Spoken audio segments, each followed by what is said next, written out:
تمام ارواح سے جب اللہ نے ان کو پیدا کیا تو پروردگار عالم نے ایک ایگریمنٹ کیا.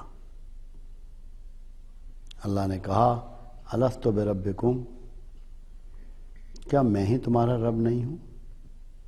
تو ہم سب نے جو روحیں وہاں موجود تھیں، کسی نے زور سے یا کسی نے ہلکے سے، سب نے کہا قالوا بلا، ہاں تو ہی ہے. اس کا مطلب یہ ہے کہ اس دن ہم نے اللہ کی آواز کو بھی سنا اور اللہ کو دیکھا بھی، روحانی طور پر جب ہم نے اللہ سے ایگریمنٹ کیا. اللہ نے ہم سے یہ ایگریمنٹ تو نہیں کیا کہ کیا میں تمہارا الہ نہیں ہوں. الہ کا نہیں کیا، رب کا کیا.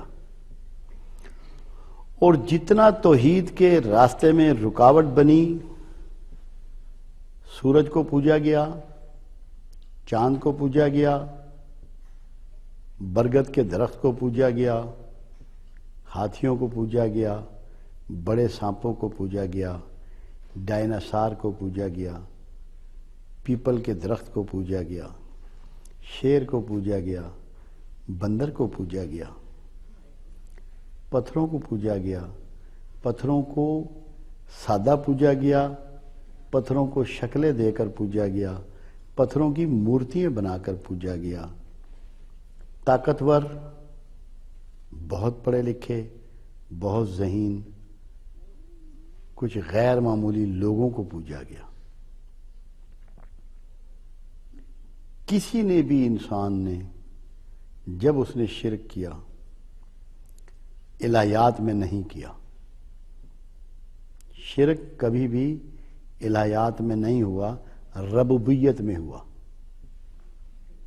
تمام کائنات میں جس کسی نے بھی شرک کیا، اور نوح علیہ السلام کے زمانے سے یہ شروع ہو چکا تھا،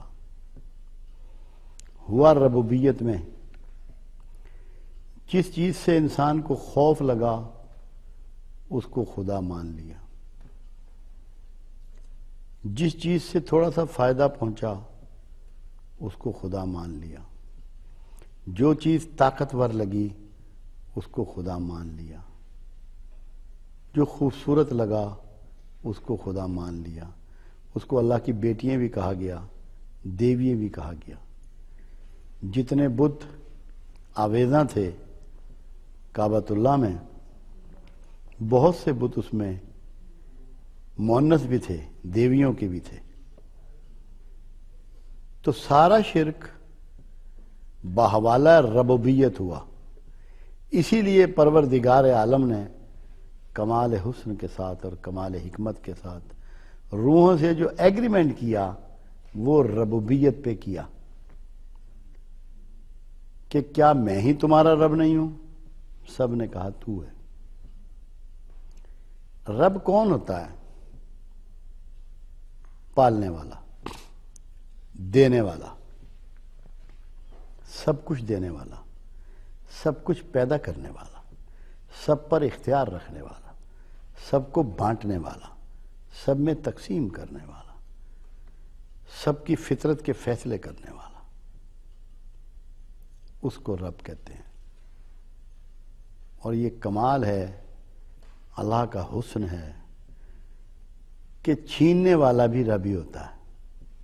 یہ واحد پرسنالٹی ہے کہ جس کی قوتوں میں تضاد ہونے کے باوجود تضاد نہیں ہے.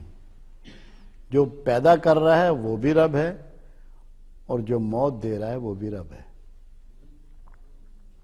یہ اسی کا فنکشن ہے. تو جب تک ہم خالص ربوبیت اللہ کے ساتھ منسلک اور وابستہ نہیں کریں گے، ہم توحید کی منزل کو ہرگز نہیں پا سکتے. اس کا مطلب یہ ہے کہ ربوبیت میں خالص ہوئے بغیر الہیات ہمیں نصیب نہیں ہو سکتی. توحید کی منزل سے ہم دور ہی رہیں گے. کیا ہم صرف اللہ کو رب سمجھ رہے ہیں؟ کبھی جھانکا اپنے گریبانوں میں؟ کبھی اس پہ غور کیا کیا آپ کی دکان آپ کا رب نہیں ہے؟ کیا آپ کا کھیت آپ کا رب نہیں ہے؟ کیا آپ کی فیکٹری آپ کا رب نہیں ہے؟ کیا آپ کی ملازمت آپ کا رب نہیں بن گیا؟ کیا آپ کے سیاسی پاورفل لوگ آپ کا رب نہیں ہیں؟ ہم نے اس معاملے میں سارا بھروسہ مخلوق پر کر لیا ہے اور اسباب پر کر لیا ہے۔ جب ہمارا سارا بھروسہ، ساری ڈیمانڈ، ساری آرزوئیں کسی مخلوق سے وابستہ ہو جاتی ہیں تو کیا ہمارا رب بدل تو نہیں جاتا؟ کیا الہی ہمارا رب رہتا ہے؟ ایسا نہیں ہے۔ جب جو لوگ یہ کہتے ہیں کہ میں اگر چالاکی نہ کروں، میں اگر جھوٹ کا سہارا نہ لوں تو میرا کاروبار نہیں چلتا، تو ان کا رب کون ہے؟ ان کا جھوٹ، ان کی جھوٹی کوششیں، وہ ان کا رب ہے۔ کیا ان کو توحید سمجھ آ جائے گی؟ کیا وہ توحید کی طرف گامزن ہو جائیں گے یا توحید کے مسافر بن جائیں گے؟ ہمیں اگر توحید کو سمجھنا ہے، ایک بات واضح کرنی پڑے گی کہ خالق مخلوق کے تفریق کو سمجھنا پڑے گا، فرق کو سمجھنا پڑے گا کہ خالق کا کیا رول ہے اور مخلوق کا کیا رول ہے۔ جب تک یہ سمجھ میں نہیں آئے گا، توحید بھی سمجھ میں نہیں آئے گی۔ توحید بھی ہمارے ہاں مس انڈرسٹوڈ میٹروں میں سے ایک میٹر ہے، اور بے شمار لوگ اس پر گفتگو کرتے ہیں، توحید کی باتیں کرتے ہیں، پر بدقسمتی سے یہ کہنا پڑتا ہے کہ وہ اس سے آشنا نہیں ہے۔ کھیت میں آپ ہل چلاتے ہیں، بیج ڈالتے ہیں، پانی دیتے ہیں، گوڈی کرتے ہیں، فصل کی ریکھ دیکھ کرتے ہیں، اسے جانوروں سے اور دوسرے انسانوں کی دست برس سے روکتے ہیں، محفوظ کرتے ہیں، پکنے پر اس کو کاٹتے ہیں، بھوسا دانہ الگ کرتے ہیں، پھر اس کو پسواتے ہیں، آٹا گوندتے ہیں، نوالا بناتے ہیں اور پھر کھاتے ہیں، مگر رازق اللہ ہے۔ اس میں اللہ نے تو کوئی کام نہیں کیا، سب آپ نے کیے، رازق پھر بھی وہی ہے۔ تو یہاں اس کا رول ایتھارٹی کا ہے۔ اس منزل تک آپ پہنچ نہیں سکتے جو آپ کا نوالا بنانا اور اس کو منہ میں لے جانے کی آخری منزل ہے، اگر اللہ نہ چاہے۔ حالات، ماحول، آپ کی صحت سازگار نہ ہوں، آپ کو فالج ہو جائے تو آپ کھیت تک بھی نہیں جا سکتے، آپ کو کوئی آنکھوں کی بینائی لے لے تو آپ اپنے بیڈ سے بھی نہیں اتر سکتے۔ تو وہاں اس کی ایتھارٹی کام کر رہی ہے، جو ربوبیت کی ایتھارٹی ہے۔ تو ہمارے ہاں کیا ہوتا ہے، ہم کہتے ہیں کہ اللہ مالک ہے، اللہ ہی میرا رب ہے، مگر بھروسہ اسباب پہ کرتے ہیں۔ کتنے لوگ ہیں ہم میں سے جن کا بھروسہ مسبب الاسباب پر ہے؟ ہیں کچھ لوگ؟ کبھی اس طرح ہم نے سوچا ہے؟ آپ سوچیں، کتنے شادی شدہ جوڑے ہیں، کیا سب کے اولاد ہوتی ہے؟ کیا سب کے بیٹے ہوتے ہیں؟ سب کے بیٹیاں ہوتی ہیں؟ بڑے بڑے علاج کروا لیں، ٹیسٹ ٹیوب بیبی بھی لوگ کرواتے ہیں، اور پھر بھی اولاد سے محروم رہتے ہیں۔ کیوں؟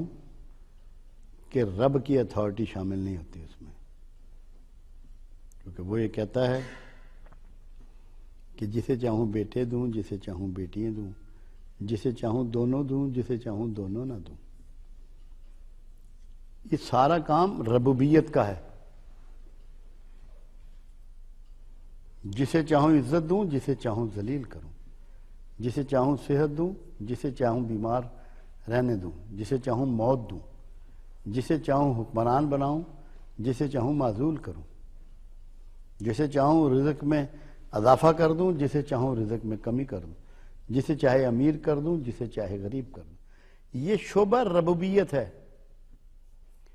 جب تک آپ اس کو بطور رب پوری طرح نہیں مانیں گے آپ توحید کو نہیں سمجھ سکتے۔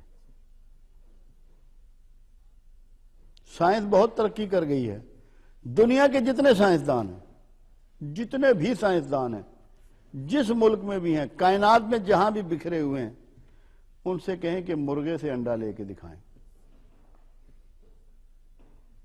انڈا مرغی سے لیں گے، بیل سے بچہ لے کے دکھائے، گائے سے بچہ لیں گے، اس کو سپیڈ دے سکتے ہیں، 2 گھنٹے میں لے لیں، 5 دن میں لے لیں، ٹیکہ لگا کے لے لیں انڈا اور بچہ، مگر میل سے نہیں لے سکتے، فیمیل سے لیں گے، کیونکہ رب کا یہ عمل بطور فاتر ہے، اس کو کوئی دنیا کا سائنٹسٹ تبدیل نہیں کر سکتا۔ یہ مخلوق کی بائنڈنگ ہے، اور جب آپ مخلوق کو مختار کل سمجھ لیتے ہیں، وہیں سے آپ اللہ کی اتھارٹی میں کسی کو دخیل کر دیتے ہیں۔